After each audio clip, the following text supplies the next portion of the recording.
السكن. السكن. أين تسكن؟ أين تسكن؟ أسكن في مدينة كراتشي. أسكن في مدينة كراتشي.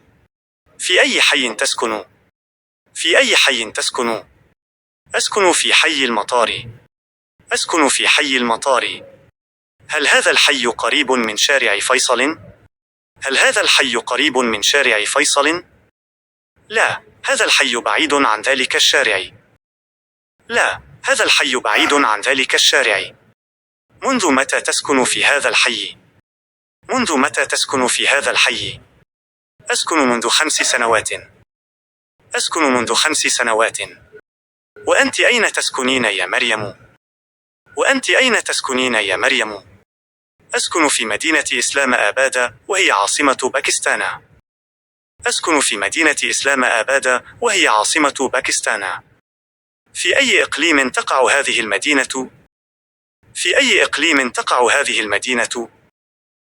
تقع هذه المدينة في إقليم بنجاب. تقع هذه المدينة في إقليم بنجاب. هل تسكنين في شقة؟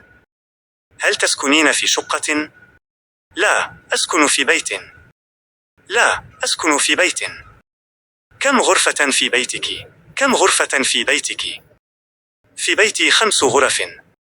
غرفة لوالدي، وغرفة لأخي الكبير، وغرفتان لأخواتي ال3، وغرفة للضيوف. في بيتي 5 غرف. غرفة لوالدي، وغرفة لأخي الكبير، وغرفتان لأخواتي ال3، وغرفة للضيوف. كيف رتبتم غرفة الضيوف؟ كيف رتبتم غرفة الضيوف؟ رتبناها بترتيب رائع. بسطنا في وسط الغرفة سجادة، وفي جوانبها أرائك مريحة. رتبناها بترتيب رائع. بسطنا في وسط الغرفة سجادة، وفي جوانبها أرائك مريحة. أنا أسكن في شقة ضيقة. كم أتمنى أن يكون لي مثل هذا البيت الواسع والجميل. أنا أسكن في شقة ضيقة. كم أتمنى أن يكون لي مثل هذا البيت الواسع والجميل.